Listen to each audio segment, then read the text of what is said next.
Video को like करें, हमारे चैनल को सब्सक्राइब करें,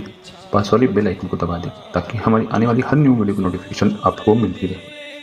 अपने सहाबा के दिल में इबादत का जज्बा पैदा करने के लिए आकाए करीम रऊफुर रहीम सल्लल्लाहु ताला अलैहि वसल्लम उनके दरमियान रमज़ानुल मुबारक की बरकतें बयान करते, रमज़ान शरीफ की फजीलतें बयान करते, रमज़ानुल मुबारक की अहमियत बयान करते। एक मरतबा अल्लाह के महबूब मुस्तफ़ा जान रहमत सल्लल्लाहु अलैहि वसल्लम फरमाते हैं, ऐ मेरे सहाबा, अब तुम पर एक ऐसा महीना जलवगर होने वाला है कि जिसकी पहली रात की शान ये है, जिसकी पहली रात का मकाम और मर्तबा ये है कि जब माह रमजान की पहली रात आती है तो आसमानों के दरवाजे खोल दिए जाते हैं, जन्नत के दरवाजे खोल दिए जाते हैं, जहन्नम के दरवाजे बंद कर दिए जाते हैं और अर्श के नीचे से एक हवा चलती है। और वो हवा जब रहमत की हवा चलती है तो अल्लाह उस रात अपने बंदों को प्यार की नजर से देखता है, मोहब्बत की नजर से देखता है। और अल्लाह की मोहब्बत की नजर जिस बंदे पर पड़ जाती है अल्लाह उस पर जहन्नम की आग को हराम फरमा देता है।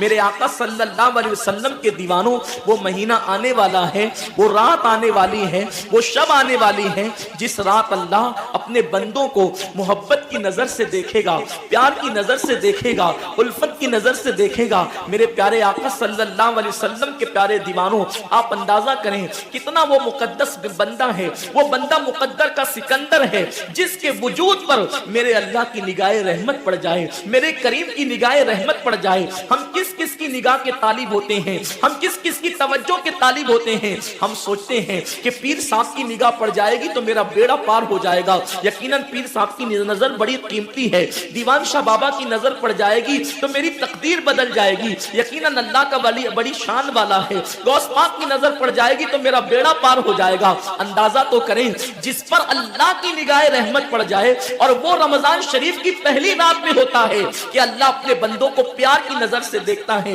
अल्लाह अपने बंदों को मोहब्बत की नजर से देखता है। और खुदा की निगाह रहमत जिस पर पड़ गई फिर उसको जहन्नम की आग छू नहीं सकती, उसको जहन्नम की आग जो है उसको जला नहीं सकती। लेकिन कितने अफसोस की बात है, माह रमजान शरीफ की ऐसी बरकत वाली रहमतों भरी रात आती है और वो पहली रात आती है और उस रात में हम क्या कर रहे होते हैं? उस रात में हमारा हाल ये होता है कि हम होटल पे बैठकर टाइम पास कर रहे होते हैं, उस वक्त हम घरों के अंदर बैठे होते हैं और वक्त को जाय कर रहे होते हैं। और अब तो हाल ये हो गया है कि सारी चीजों से ताल्लुक तोड़कर हमने सारे रिश्ते अपने मोबाइल से जोड़ लिए हैं। इस वक्त हमारा सबसे करीबी रिश्तेदार अगर कोई है तो वो अपना मोबाइल है। ये हंसने की बात नहीं है, ये बहुत नुकसान की बात है। इस कदर करीबी रिश्ता, माँ बाप से भी ज्यादा करीबी रिश्ता मोबाइल से, बाप से भी करीबी रिश्ता मोबाइल से, बीवी से भी ज्यादा करीबी रिश्ता मोबाइल से।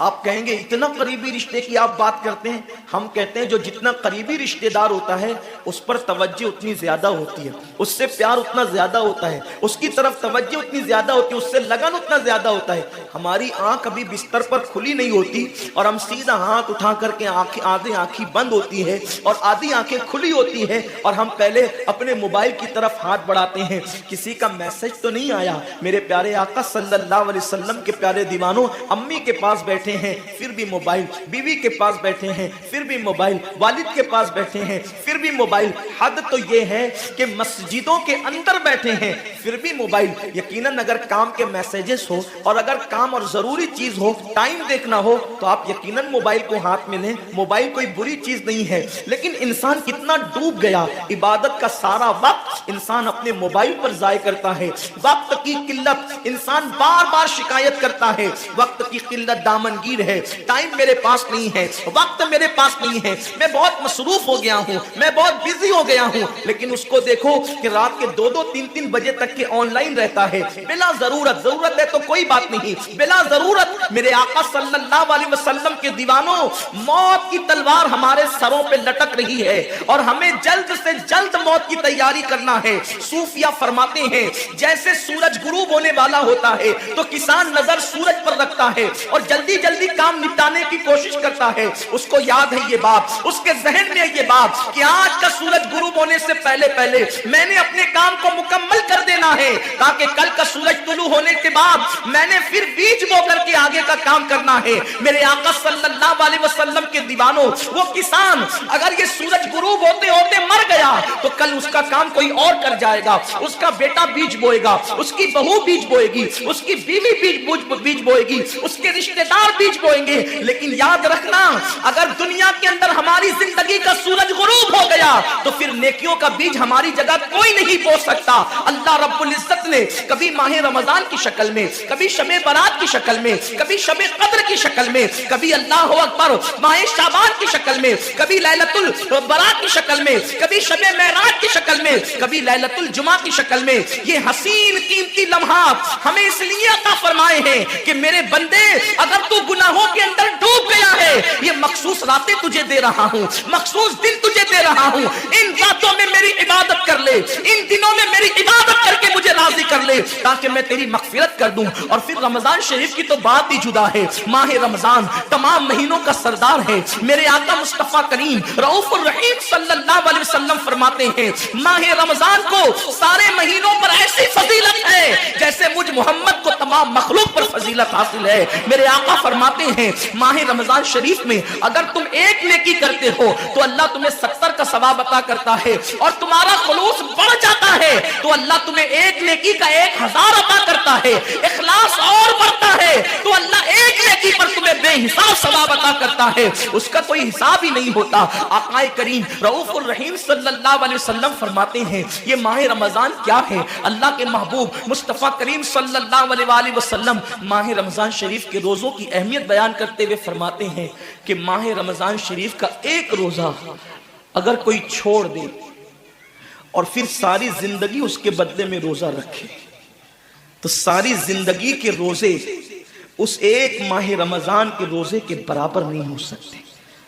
یہ ماہ رمضان شریف کے روزے کو فضیلت حاصل ہے، اور اللہ کے حبیب صلی اللہ علیہ وسلم فرماتے ہیں جو ماہ رمضان شریف میں عبادت کر کے اپنی بخشش نہیں کروا سکتا، اپنی مغفرت نہیں کروا سکتا، پھر اس کو کبھی موقع نہیں ملتا کہ وہ اپنی مغفرت کا سامان کرے۔ آقا کریم صلی اللہ علیہ وسلم فرماتے ہیں کہ سال بھر تک ماہ رمضان شریف کے لیے جنت کو آراستہ کیا جاتا ہے، جنت کو سجایا جاتا ہے، جنت کو سنوارا جاتا ہے، اور آقا کریم صلی اللہ علیہ وسلم فرماتے ہیں بڑی بڑی آنکھ والی حوریں اللہ کی بارگاہ میں عرض کرتی ہے میرے کریم ہمیں ان کی دلہن بنانا جو ماہ رمضان شریف میں تیری عبادت کرتے ہیں، ہمیں ان کے نکاح میں دینا جو ماہ رمضان شریف کی راتوں کو جگ کر کے تجھے منانے کی کوشش کرتے ہیں۔ آقا کریم صلی اللہ علیہ وسلم فرماتے ہیں اگر کوئی بندہ ماہ رمضان میں زنا سے بچے، شراب سے بچے، جھوٹ سے بچے، کسی کو تہمت لگانے سے بچے، اور ماہ رمضان شریف کا احترام کرتے ہوئے گناہوں سے بچے، تو اللہ تبارک و تعالی ہر رات کے بدلے، رمضان شریف کی ہر رات کے بدلے 100 حوروں کے ساتھ اس کا نکاح فرمائے گا۔ یعنی 30 راتیں ہیں تو 100 حوروں کے ساتھ اس کا نکاح ہوگا۔